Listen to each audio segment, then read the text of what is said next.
नमस्कार, मी बालाजी गाडे पाटील, जिल्हाध्यक्ष युवक काँग्रेस नांदेड। आज मी किनी येथल्या प्राथमिक आरोग्य केंद्रामध्ये आहे।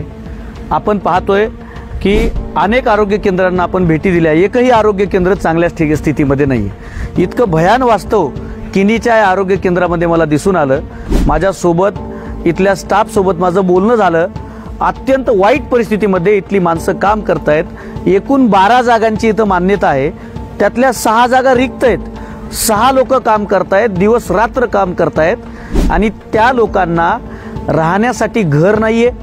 जे क्वार्टर्स आहेत ते पावसाळ्यामध्ये अक्षरशः चाळणीसारखे गळायला लागलेले आहेत।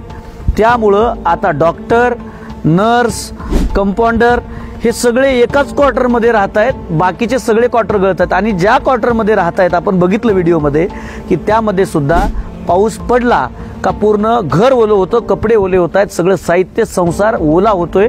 तरी या अवस्थेमध्ये ही माणसं रुग्णांची सेवा करतायत।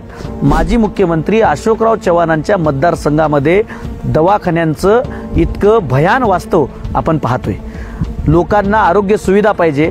हा भाग महाराष्ट्र आणि तेलंगणाच्या सीमेवरचा हा भाग आहे। या भागामध्ये मोठ्या प्रमाणावरती तांडे, वाडी, वस्त्या आणि डोंगरी भाग आहे।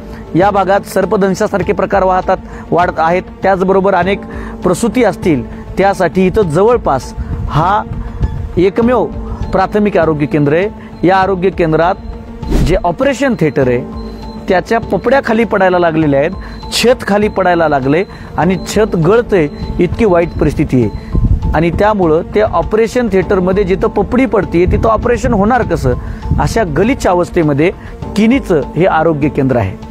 त्यामुळं अनेक समस्या इथल्या आहेत। रुग्णांना मिळत नाहीये, फार्मासिस्ट नाहीये, इथं औषधी अधिकारी नाहीये। 4 इथल्या सेवकांच्या जागा रिक्त आहेत आणि एक भरलेली आहे, ते सुद्धा फिजिकली हँडिकॅप्ड आहेत। त्यामुळे ते व्यवस्थित काम पूर्ण ताकदीनं करू शकत नाहीत आणि 4 जागा रिक्त आहेत।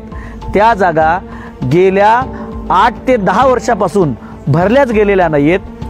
या मतदारसंघातल्या लोकांच्या समस्येकडे अशोक चव्हाणांचं अजिबात लक्ष नाहीये किंवा इथल्या अधिकाऱ्यांचं लक्ष नाहीये, सीओ मॅडमचं लक्ष नाहीये।